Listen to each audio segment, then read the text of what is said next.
Muito bem. Irmãos, hoje nós vamos começar uma série de mensagens que eu havia prometido no mês de fevereiro. O nome da série de mensagens é Os 7 Pecados Capitais. Mas eu vou trabalhar da seguinte forma. Vamos sempre trazer o antônimo desse pecado, a antítese do pecado. Então hoje nós vamos começar com o pecado mega capital, o orgulho, mas vamos trabalhar a humildade como a virtude que se contrapõe ao vício. A linguagem teológica, filosófica que permeia esses conceitos é de que o pecado ele é um vício, um pecado capital é um vício, e a antítese disso é uma virtude, ou é um fruto do Espírito. E dessa forma nós vamos trabalhar da onde Deus nos tira e nos purifica e para onde Deus quer nos levar, a virtude, porque Deus não só anula o pecado, Ele planta em nós uma virtude pelo Espírito. Então a gente vai trabalhar sempre dessa forma, tese e antítese, o pecado e a virtude, para que a gente tenha um rumo para onde nós estamos indo. Mas como hoje é a abertura dessa série, eu preciso gastar um pouquinho mais de tempo na introdução, e aí eu prometo ser mais enxuto, porque dá para a gente resumir bem a parte do orgulho, mas primeiro a gente precisa entender alguns conceitos. Então, meus irmãos, nós vamos falar sobre essa lista chamada 7 pecados capitais. Então, antes mesmo de falar da lista, a gente precisa entender logo de cara o que é capital. Então, capital vem do termo em latim, caput, que significa cabeça. Você já reparou que é o mesmo termo que nós utilizamos para a cidade cujo governo de um estado ou uma nação está centralizado ali. É o mesmo conceito utilizado para o pecado capital, é para a cidade que é capital. Então nós temos a capital do Brasil, Brasília. A cabeça, o governo está centralizado ali. Dali vem toda a direção da República Federativa do Brasil. É uma nação gigantesca, mas que tem um ponto central, que é a capital, é o caput do Brasil. A mesma coisa do estado do Paraná. Temos a cidade, que é a capital, Curitiba. É daqui que o estado todo é governado. Então, há esse conceito dentro do que nós organizamos como governo. E na lista dos pecados capitais, a ideia é a mesma. É como se desses pecados surgissem todos os outros. Eles são a raiz da iniquidade que promove todos os outros pecados.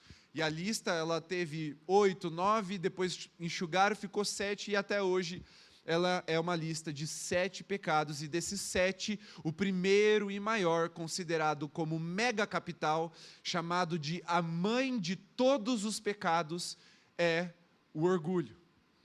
E esse orgulho, ele também é considerado, na teologia, o pecado original, tanto no que diz respeito a Satanás, quanto o pecado original da humanidade. Porque em Provérbios, a palavra de Deus diz que o orgulho precede a queda, tanto de Satanás, quanto do homem. E nós vamos entender isso, olhando desde o princípio para a humildade do nosso Deus. Mas antes, ainda na introdução, entendendo esse conceito de mãe, de dar origem, de que promove os demais, um homem chamado Evagrio Pôntico, no século IV, um monge cristão, ele ficou observando o próprio coração e o decálogo, que são os 10 mandamentos de Moisés, Êxodo 20. E ao perceber que havia uma diferença entre alguns pecados que ele cometia na sua vida, que eram tropeços, que eram erros morais que ele cometia na sua vivência, ao passo que ele também começou a observar que haviam outros que não eram dessa mesma forma. Eles tinham um envolvimento mais profundo na alma dele. Não eram pecados que ele cometia por acidente ou que, como eu falei, ele tropeçava, mas eram pecados em que ele desejava o mal, que ele se envolvia emocionalmente com aquela carnalidade, com aquele pecado. E ao passo que isso acontecia, outros pecados se originavam desses pecados. Só que todos esses pecados, inclusive os outros 6 pecados capitais, surgem do pecado mega capital, o orgulho. Mais para frente, no século VI já, o Papa Gregório Magno, ele oficializa essa lista de uma forma um pouco mais sistemática, só que o nome 7 pecados capitais vem bem depois, já no século XII, só que o cara que fez isso, o Pedro Lombardo, ele deu crédito falando assim, não, eu só dei um nome, mas quem fez essa lista foi o Papa Gregório Magno, e até hoje ele é considerado o homem que listou os pecados oficialmente ali. Mas começou com esse monge fazendo uma lista, e o Papa ele conceituou um pouco melhor. Então, eles são pecados capitais por causa dessa característica, são a cabeça, a fonte de muitos, ou melhor, de todos os outros pecados. E aí, se você, crente brasileiro, noveleiro, já deve saber quais são os 7 pecados capitais. Eu descobri essa semana, sexta-feira, que tinha uma novela com os pecados capitais. Porque eu falei disso na escola, e uma das alunas falou, igual da novela, e citou os 7 pecados. Falei, então tem uma novela que conta. Mas se você não é noveleiro igual eu, você talvez não saiba. Mas quais são os 7 pecados capitais? O orgulho, primeiro que nós vamos trabalhar, a avareza, que tem a ver com o dinheiro, o amor ao dinheiro, a inveja, a ira, a luxúria, que não é de gostar de coisas luxuosas, mas aqui é no sentido da carnalidade do sexo mesmo, do sexo descabido, do sexo imoral, da gula, esse vai ser engraçado. E triste, mas engraçado. E um que eu prometo avisar com bastante antecedência para vocês trazerem seus filhos adolescentes, que é a da preguiça. O pecado da preguiça. Também é um pecado capital. São esses os 7. Então, por que eles são tão graves? Porque esses pecados não são quedas ocasionais, eles envolvem o nosso coração, a nossa vontade e as nossas emoções. São pecados que a gente peca querendo pecar. Você entende isso? Que é diferente de um pecado que a gente tropeça. Um pecado capital é aquele que a gente peca querendo pecar, que a gente está, de alguma forma, amando mais aquele pecado do que o nosso Deus naquele momento. Por isso ele é tão, tão grave. É onde envolve os nossos desejos. E eles acabam moldando a nossa forma de pensar, de sentir e viver. Por isso que, preste atenção, o que eu vou dizer agora que é bem sério. Muitas vezes, esses pecados, eles originam estilos de vida, estigmas, rótulos em que as pessoas colocam sobre si mesmas e sobre os outros. Pessoas que adotam estilos de vida baseado nessa lista, ou em alguns elementos dessa lista. Veja, por exemplo, o avarento. É nítido que o avarento é avarento, concordam comigo? É nítido que uma pessoa que vive na ira, a palavra bonitinha é iracunda, mas nem tão bonitinha assim, né? Na verdade é feia, mas as pessoas que vivem iracundas, elas têm isso como um estilo, as pessoas percebem, é notável, notório na vida das pessoas esse pecado, ele se torna quase uma identidade, porque ele molda a nossa identidade. E agora nós vamos trabalhar esses pecados com a sua redenção, Ou seja, o contraste entre cada pecado e virtude que vence esses pecados. Porque o Evangelho, como eu disse, não é só sobre abandonar o mal. Deus não veio só remover o pecado do nosso coração, mas semear pelo Espírito Santo as virtudes ou o fruto do Espírito. Em alguns momentos, essas duas palavras, fruto e virtude, elas são sinônimas, elas são usadas como equivalentes, né? Então, nós vamos usar aqui como uma equivalência. Então, o Evangelho não é só sobre abandonar o mal, mas é sobre ser transformado para a glória de Deus. Então, vamos lá. Hoje, começamos com o mais perigoso de todos, o orgulho, a soberba. Ele é chamado por muitos de o pecado mega capital, a raiz de todos os outros. Foi esse pecado que entrou no coração de Satanás, foi esse pecado que seduziu o homem no Éden e continua sendo esse pecado que tenta ocupar o trono do nosso coração. Por isso, a primeira virtude que nós vamos estudar é a humildade. Abra sua Bíblia, Filipenses capítulo 2.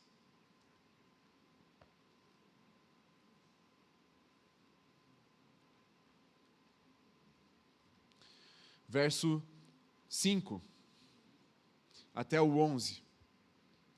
Tenham entre vocês o mesmo modo de pensar de Cristo Jesus, que mesmo existindo na forma de Deus, não considerou o ser igual a Deus algo que deveria ser retido a qualquer custo. Pelo contrário, ele se esvaziou, assumindo a forma de servo, tornando-se semelhante aos seres humanos e reconhecido em figura humana, ele se humilhou, tornando-se obediente até a morte, morte de cruz. Por isso também Deus o exaltou sobremaneira e lhe deu o nome que está acima de todo nome, para que ao nome de Jesus se dobre todo o joelho nos céus, na terra e debaixo da terra, e toda língua confesse que Jesus Cristo é Senhor, para a glória de Deus Pai. Amém. Esse é o texto que revela a humildade de Jesus, mas nós vamos terminar. O terceiro ponto é a humildade do nosso Deus. Vamos para o primeiro ponto, já que a introdução foi já feita para toda a série de mensagens. Vocês entenderam, irmãos, o conceito de capital? Está claro? Muito bem. Vamos lá. Primeiro, o orgulho que nasceu no céu. Projeta para mim Isaías 14, verso 12. Aliás, verso 11. Está escrito assim: a sua soberba foi jogada no abismo, junto com o som das suas harpas.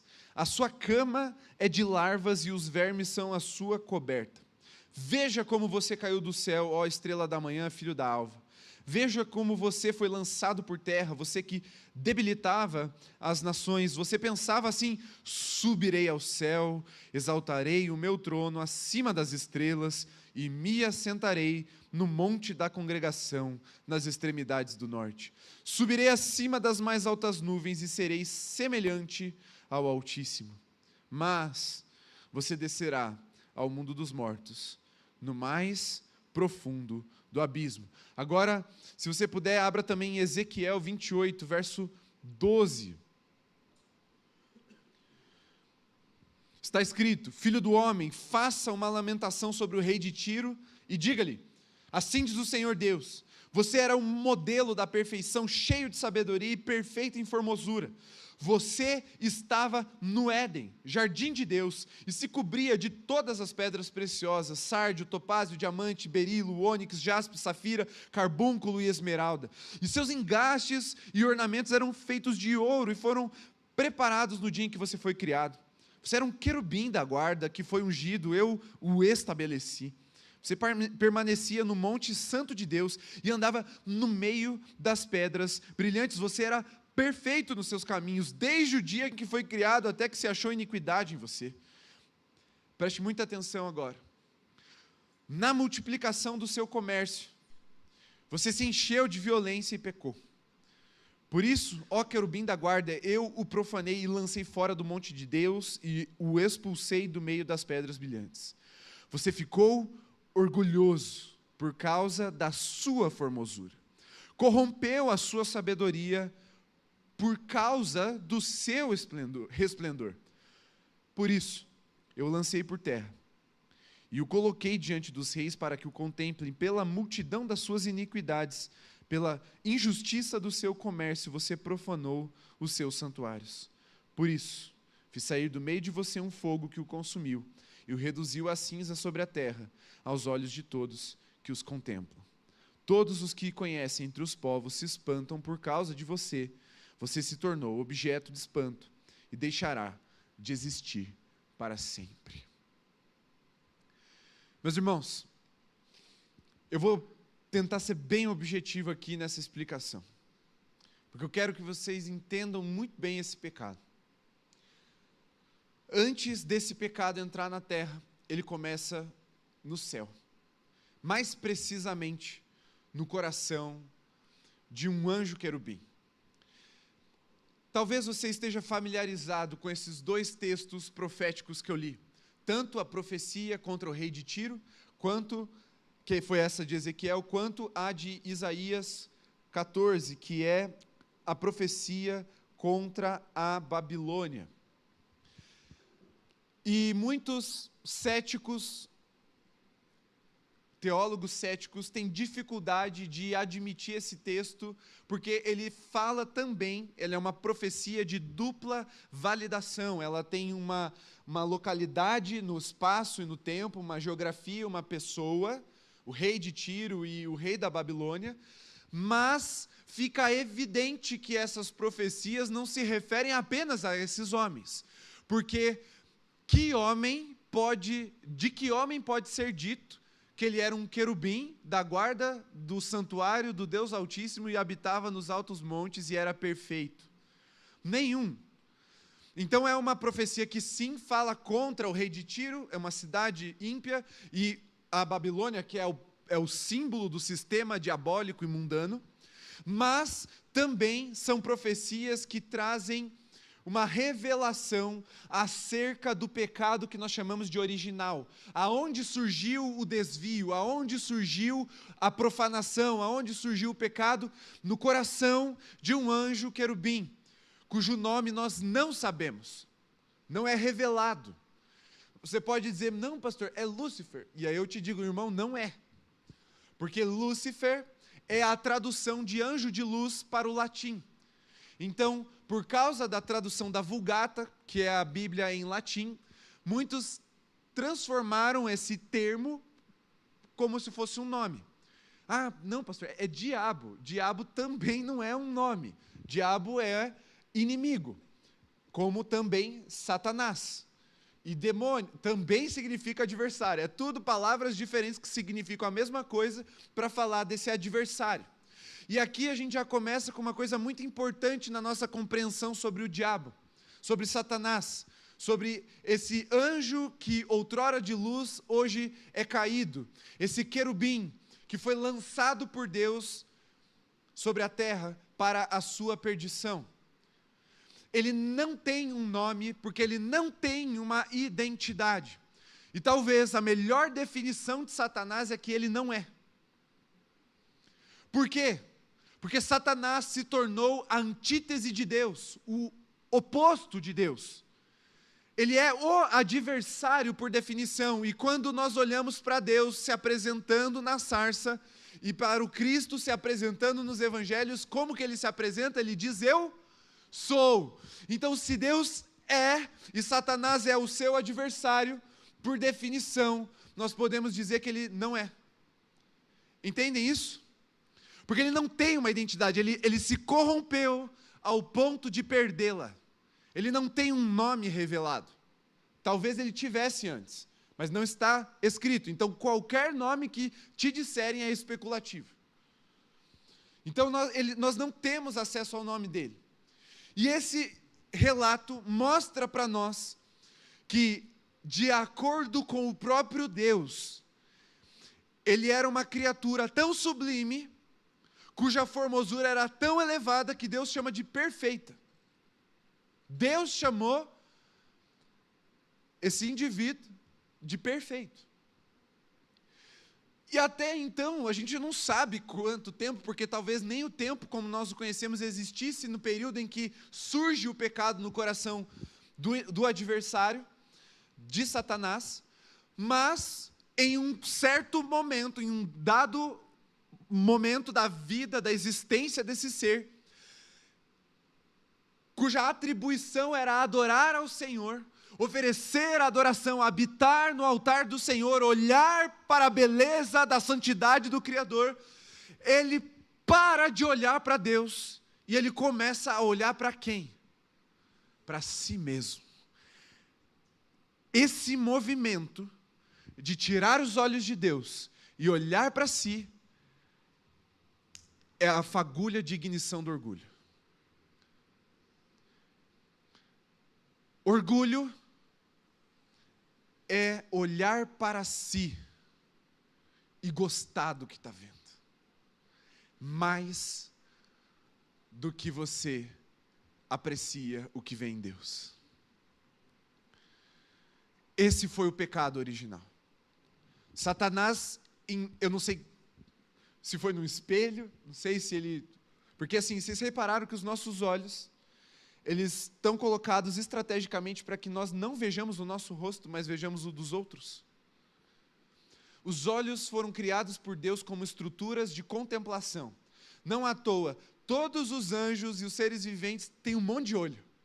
Já reparou nos escritos bíblicos? Porque eles foram feitos para olhar para Deus e ter prazer nisso e se realizar nisso. Mas no momento em que Satanás, eu não sei se ele deu uma volta no olho, se ele olhou para um espelho, se ele olhou para o reflexo, mas em algum momento ele se encantou com ele mesmo, é o que diz o texto, ele ficou perplexo com a sua própria formosura. E aí, aquilo corrompe ele de dentro para fora, faz com que ele corrompa os seus comércios. Essa palavra comércio significa contatos, influência.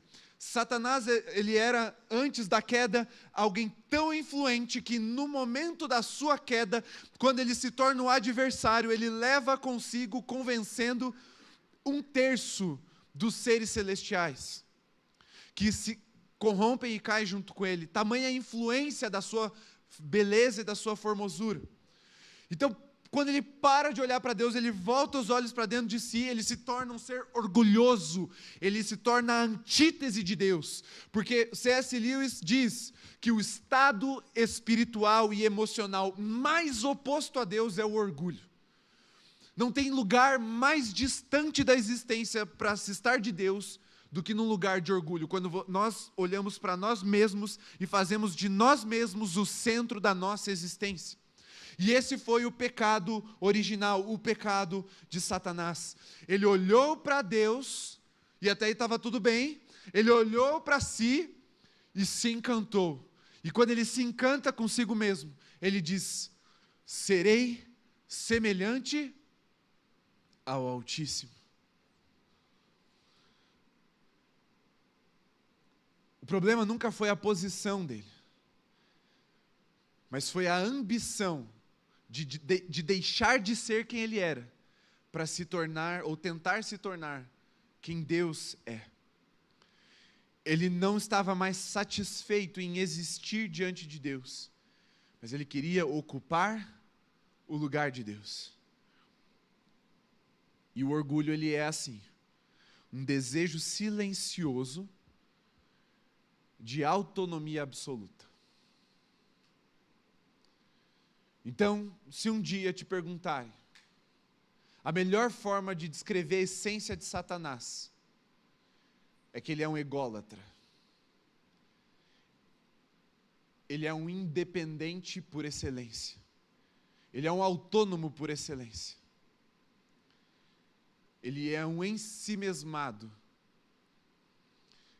Essa é a melhor definição do diabo que a Bíblia nos dá.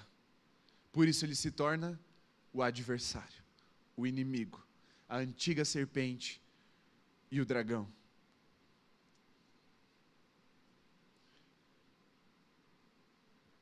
Veja, ele não disse eu vou destruir Deus, ele disse eu serei semelhante. A rebeldia, a rebelião de Satanás não começa escancarada. Porque o orgulho, ele é tão eficaz na produção do pecado, quanto ele é sutil. Serei semelhante. Não é inveja, eu só quero o meu lugar. E ele direciona Satanás a disfarçar esse orgulho de algo elevado. E Satanás, o tempo todo, se mostra quem ele não é. Ou seja, ele se mostra ser o que ele não é mais. A gente vê em Jó, capítulo 1, a Bíblia narra, a história do livro narra que os filhos de Deus estavam reunidos e no meio deles aparece alguém que não era o filho de Deus. Quem? Satanás. Querendo o tempo todo se elevar, se colocar numa posição mais alta, promover benesses para si mesmo.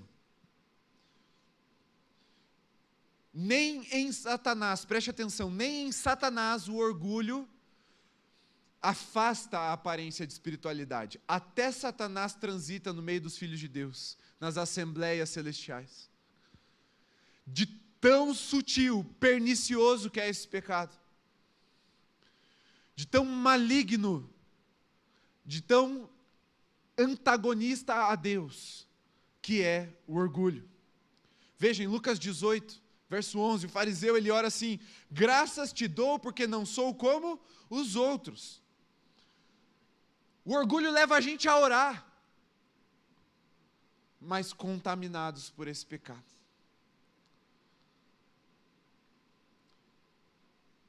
O orgulho é diabólico por excelência, por essência. E ele raramente vai começar como uma rebeldia explícita ao Senhor. Ele vai começar com um desejo de autossuficiência. Ele vai evoluir, crescer como uma comparação. É aquela coisa dos meus olhos não estão mais só no Senhor, agora eles também estão um pouco em mim. Aí eu percebo a diferença. E aí eu quero ser mais do que eu sou. Eu quero ser mais reconhecido do que eu sou. E não é porque ele era um miserável, ele não morava no Xaxim do céu. Ele morava no Batel do céu. Ele estava lá, no Monte Altíssimo. Entendeu? Não morava igual eu no Xaxim, ele morava no Batel. O cara olhava do alto já. Mas ele queria mais. Por quê? Porque ele viu que alguma coisa ele não tinha. Mas no começo o orgulho é o pecado que não parece pecado. Esse é o pecado de Satanás. Segundo ponto. O orgulho que entrou no coração do homem. Gênesis 3, queda. Satanás entendeu como é que funciona o rolê.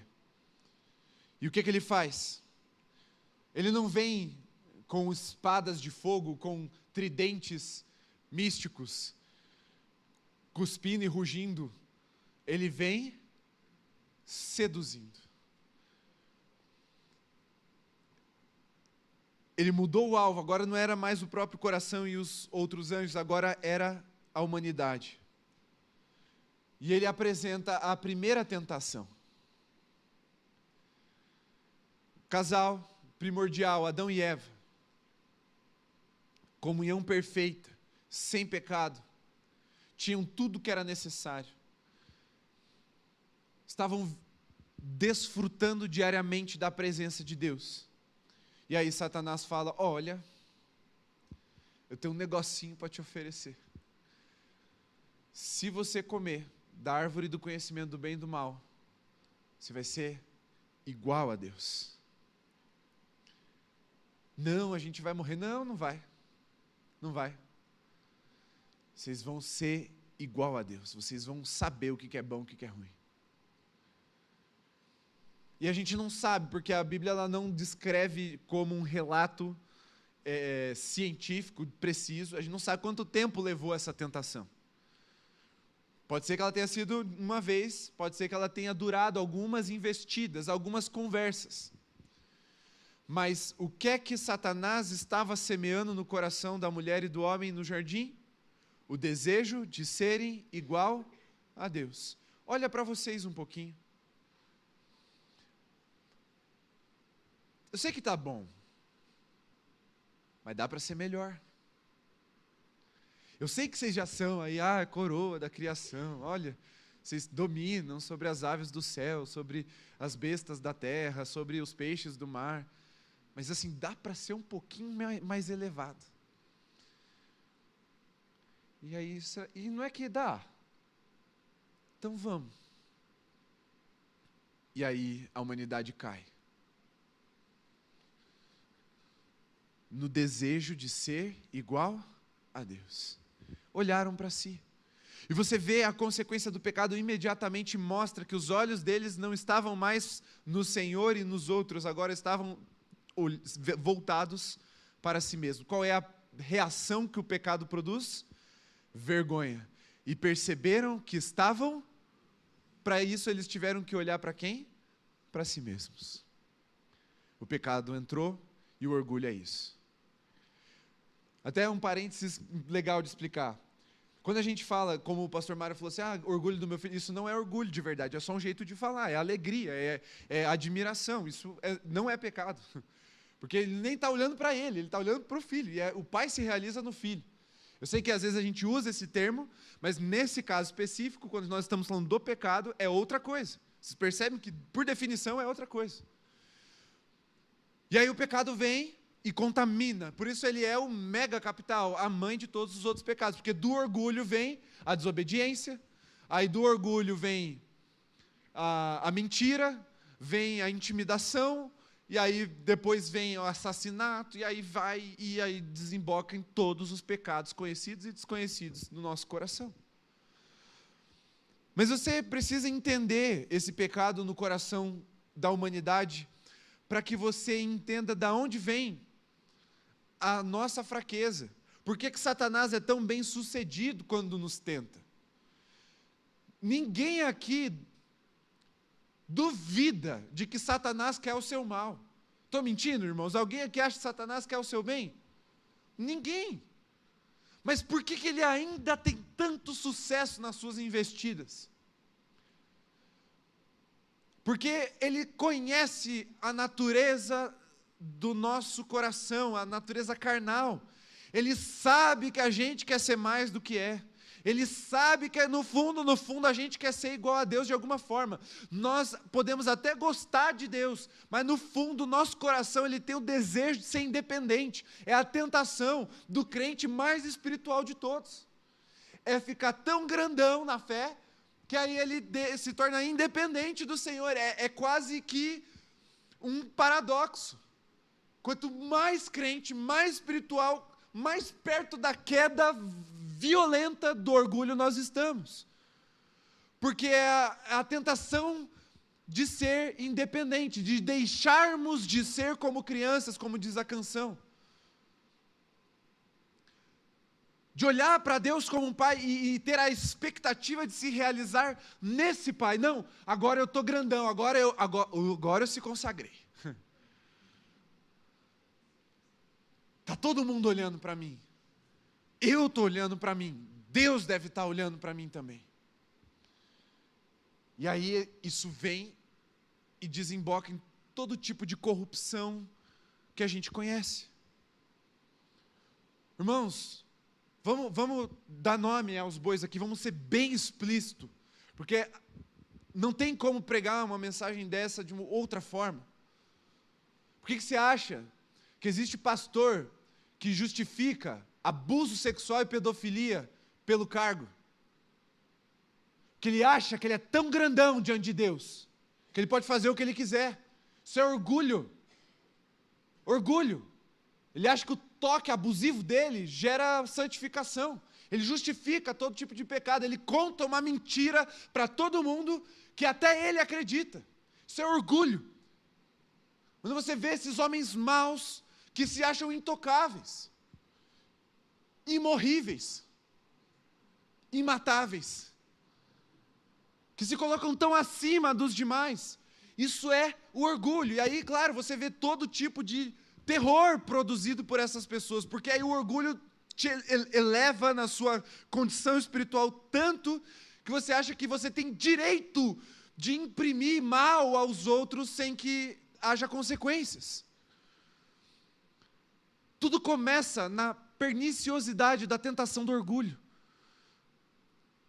Essa sementinha que encontra uma terra fértil no nosso coração. Porque se eu fizer isso e não tiver consequências, eu sou igual a Deus. eu posso fazer o que eu quiser. As leis não se aplicam para mim. Eu sou maior do que elas. Há um mito grego de Ícaro, o homem que tentou alcançar o sol. Ele produz asas com cera e pena. E ele alça voo, o que já é algo extraordinário, né? Não tente isso em casa, por favor. Mas é um mito, é uma história mitológica. E aí ele vai se aproximando do sol, e ele vai se aproximando do sol, e quando ele menos percebe, porque ele está tão encantado com a altura elevada que ele atinge, que o calor do sol derrete a cera, ele perde as asas, ele cai e ele morre. Essa é a história de Satanás. Essa é a história da humanidade. O fruto do conhecimento do bem e do mal são as asas de Ícaro. É a tentativa de alçar voos para nos equipararmos a Deus, para termos a autonomia que só Deus tem, a autossuficiência que só Deus tem. Nós queremos de alguma forma, e o orgulho nos leva a pecar por causa disso. As pessoas são muito rápidas em dizer: não, o pecado de infidelidade é porque a pessoa não dizia porque ela é infiel. Às vezes ela só está dizendo assim: eu sei melhor o que fazer do que o Senhor com esse dinheiro. Às vezes a gente não, a pessoa está pecando na mentira, e é pecado também, mentira, eu não estou tirando isso, só quero que vocês entendam que às vezes a mentira é só a pessoa dizendo assim: eu sou capaz de mudar a realidade com o que eu digo. Ela acredita na própria mentira. Isso é o orgulho. Produzindo filhotes malignos, pecados na nossa vida. E é por isso que ele é tão condenado. Por isso que Deus, ele repudia, não é a palavra repudia, ele abomina o orgulho da forma como ele abomina. A mesma mentira que derrubou Satanás é a que ele plantou no coração humano. Só que olha que bizarro. Em Gênesis 1:27, o homem já havia sido criado à imagem de Deus, coisa que Satanás nunca foi. Mas o homem e a mulher os criou à sua imagem e semelhança, os criou. O que Satanás estava oferecendo, que de fato tentou ali, o homem e a mulher, era o orgulho de querer ser independente, de fazer as coisas do próprio jeito. Vocês vão ser igual a Deus. E aí a gente conecta um pecado ao outro. Isaías 14, subireis, sereis semelhante a Deus. O homem, sereis como Deus. É o mesmo pecado. Porque o pecado não começa com uma ação. Não começa na queda. Não começa no tropeço. Começa com uma distorção de identidade. Não, dá para você ser mais. Não está bom do jeito que você é. Você precisa ser melhor. E principalmente, mais do que os outros. E esse orgulho nasce quando os nossos olhos voltam-se para nós mesmos. E para a gente entender bem o orgulho, para não ficar dúvida, ele se manifesta em duas direções. O orgulho humano se manifesta em duas direções. Primeira, e mais fácil de entender, de visualizar e de reconhecer: altivez, soberba. Aquele que, cheio de presunção, se postula, se posiciona como maior, como melhor, como mais. Fácil de reconhecer alguém assim? Amém? Tranquilo? Aquela pessoa que ela entra no ambiente, ela já quer respirar um ar um pouquinho mais elevado. Não abaixa a cabeça. Não ouve. É mais. Ela chama mais atenção. Ela inferioriza os demais. Esse é o altivo. Esse é o soberbo. Isso é mais fácil de reconhecer. É aquele que pensa muito de si mesmo e muito em si mesmo. Só que existe uma segunda direção, e essa é um pouquinho mais sutil, que é a autocomiseração. Talvez você nunca tenha ouvido esse termo. Vou ilustrar. O autocomiserado é o orgulhoso que pensa menos de si, que lamenta a sua existência, que chora as suas amarguras, que faz pouco de si, é o injustiçado, o vitimista. É aquele que, ó céus, ó vida,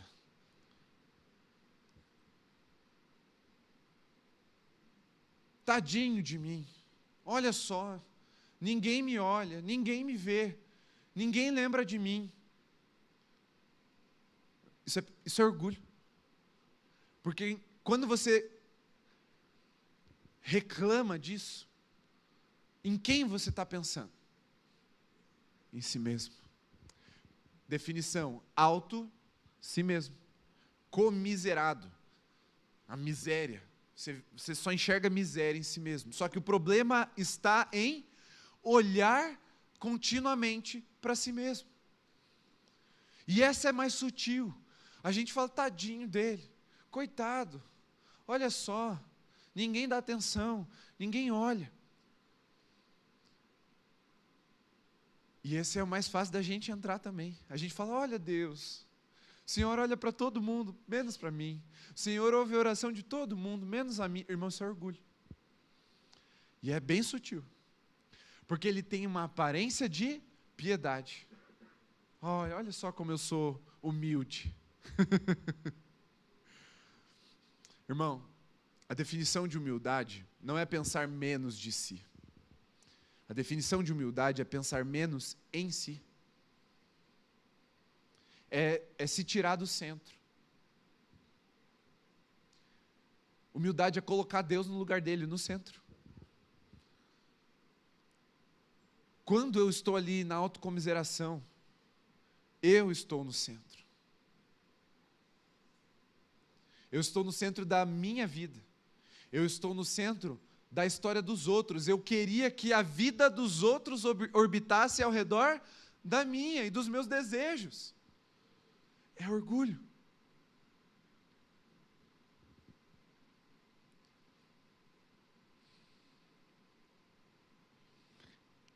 E esse orgulho nos faz questionar Deus. A gente questiona a justiça de Deus. A gente questiona a misericórdia de Deus. A gente questiona a sabedoria de Deus. E a gente começa a justificar a desobediência. Ah não, pastor, para mim não dá para fazer porque assim, para mim nada dá certo. Não, comigo não dá porque assim, ninguém me ouve. Eu não posso obedecer, não posso fazer isso porque a minha vida é muito difícil. E a gente começa a justificar a nossa desobediência. A dizer para Deus, Deus, o Senhor não está muito certo não. Vamos discutir? Vamos debater? Porque eu acho que eu tenho algo a contribuir na sua sabedoria. Enquanto que a Bíblia diz, quem o aconselhou, ó Altíssimo? Mas o autocomiserado está lá. Não, eu acho que eu tenho algo a contribuir, Deus. Mas ninguém me ouve. Orgulho. O orgulho gera o sentimento de vítima.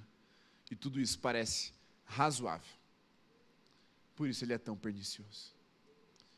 Agora o terceiro e último ponto. E a gente fecha. Filipenses 2, capítulo 5 a 11, que a gente já leu. Não precisa nem projetar. Se o orgulho diz, eu subirei, a humildade de Cristo revelada no Evangelho diz, eu descerei. Aquele que de fato é o centro da existência. A beleza última de toda a contemplação. O Santíssimo Senhor e Criador dos céus, da terra e de tudo que neles há. Aquele que sustenta os tempos com a sua mão. Aquele cuja adoração de todo o universo está direcionada a Ele, que se assenta num alto e sublime trono, cuja forte mão governa o passado, o presente e o futuro, e nada escapa do seu poder. Esse Deus falou: eu desço, eu descerei. E esse texto de Filipenses trata do estado de humilhação voluntária de Cristo Jesus. E aí ele desce e ele fala: eu não vou cultivar esse sentimento, esse desejo de ser igual a Deus, eu não vou me apegar a isso. Pelo contrário, eu vou encarnar e vou me revestir de servo, para que eu seja confundido como um Zé Ninguém.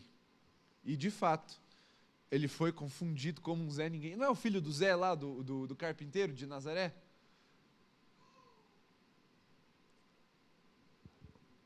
Esse é o nosso Deus, meus irmãos. Que o grande eu sou se humilhou em Cristo Jesus.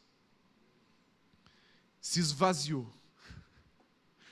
Enquanto o orgulho nos enche, a humildade de Cristo o levou a se esvaziar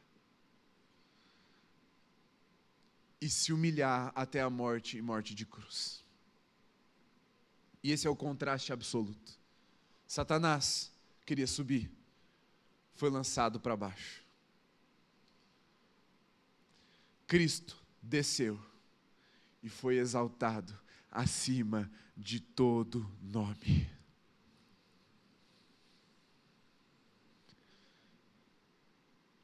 Humildade, não confundam, meus irmãos, não é fraqueza. O fraco não pode ser humilde.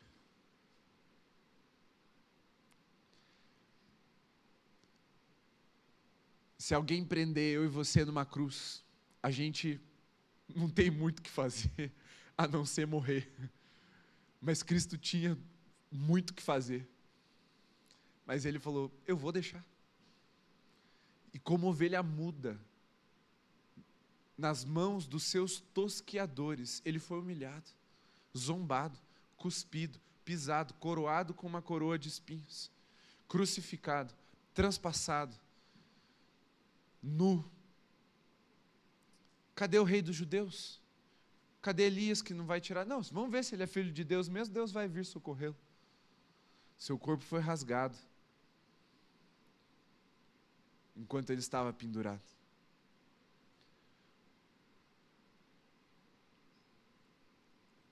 Esse é o nosso Deus.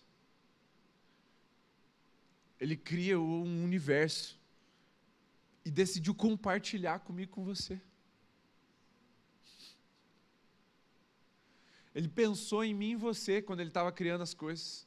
Se você olhar a ordem de Gênesis, Ele estava criando um ambiente propício para eu e você podermos existir.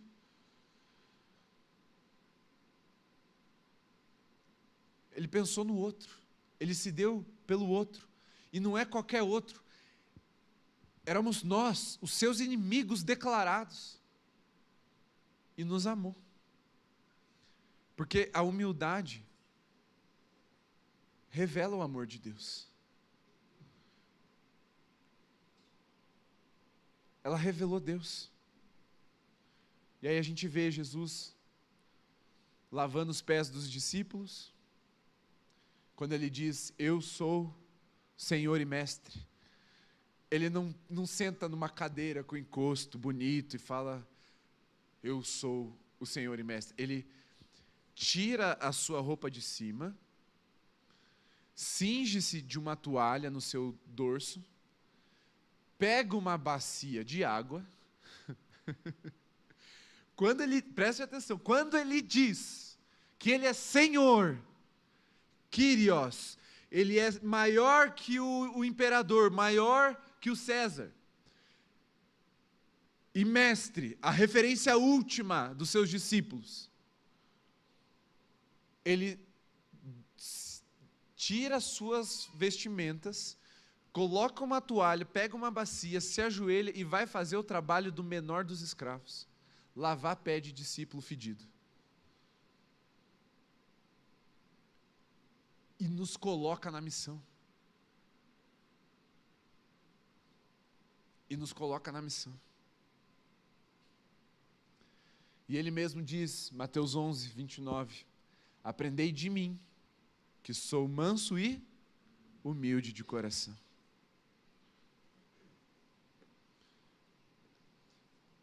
Por isso que a cruz ela é tão escandalosa, porque ela é um paradoxo. No momento da maior fragilidade, era o maior poder sendo demonstrado.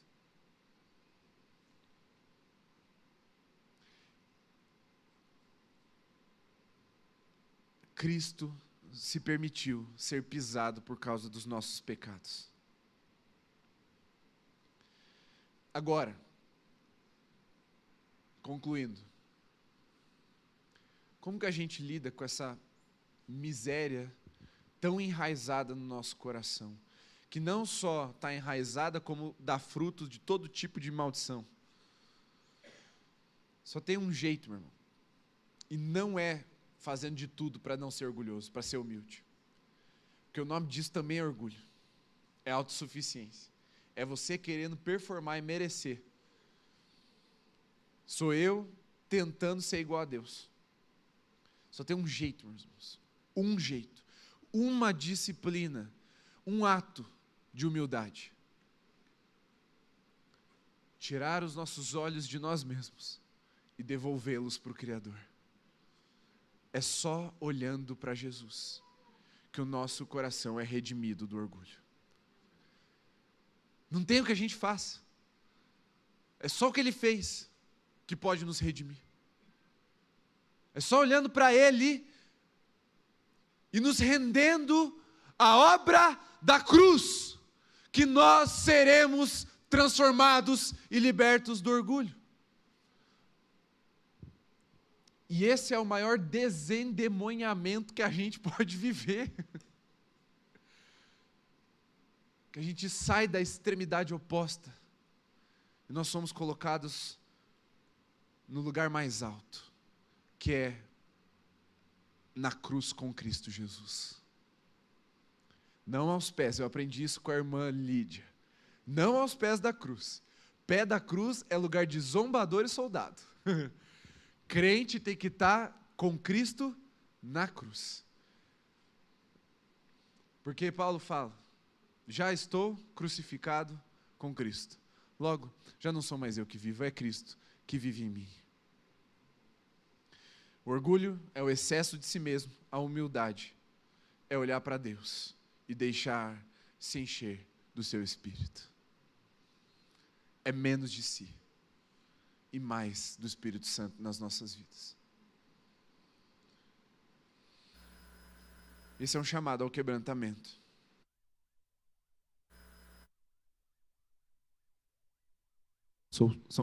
Ele nos chama ao quebrantamento. Quando nós estamos querendo controle, quando resistimos à correção, buscamos glória própria,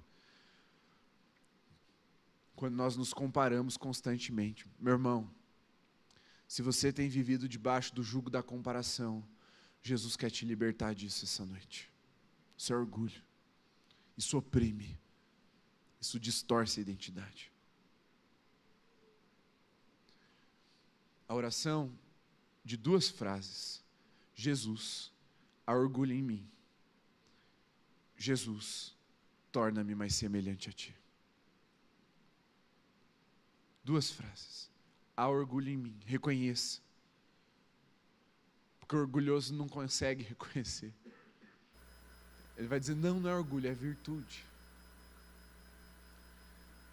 Mas quando a gente diz, eu tenho orgulho, há orgulho em mim, Senhor, há orgulho na minha santidade, na minha vida com Deus, é o primeiro passo desse castelo de cristal que começa a quebrar. E aí a gente se entrega, olhando para Cristo. E aí tem uma frase de efeito e a gente fecha. Porque o caminho para cima no reino de Deus sempre começa para baixo.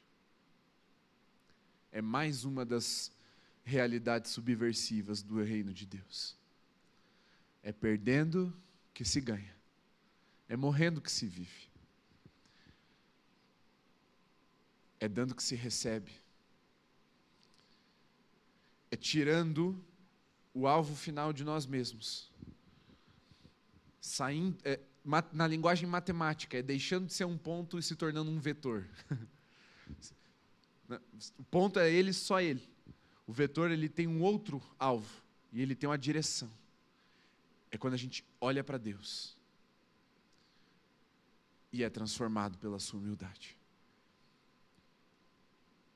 Se Jesus não julgou que ser igual a Deus era algo que ele deveria se apegar, sendo Deus, muito menos nós, não sendo nada, sendo pó,